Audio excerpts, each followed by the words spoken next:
প্রতিদিন আমরা বলি কালকে ভালো হয়ে যাব, কিন্তু সেই কালটি হয়তো আর জীবনে আসেই না।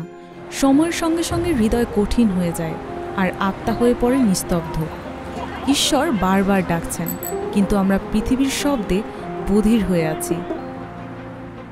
আমরা বুঝি কিন্তু মানতে চাই না, এবং এটাই আমাদের সবচেয়ে বড় বিলম্ব। যে সুযোগ আজ হাতে আছে তা কাল হয়তো থাকবে না। অনুশোচনার আগে যদি মন ফিরিয়ে নেওয়া যেত, জীবন বদলে যেত। ঈশ্বরের কৃপা এখনও অপেক্ষা করছে আপনার হ্যাঁ শুনতে। তাই সিদ্ধান্ত আপনার। আপনি কি আর দেরি করবেন, নাকি আজই ফিরে আসবেন? যিশু বলেন, আজই তোমার হৃদয় খুলে দাও, আমি ভেতরে প্রবেশ করব। তিনি সময়ের অপেক্ষা করেন না, তিনি আপনার ভালোবাসার অপেক্ষায় আছেন।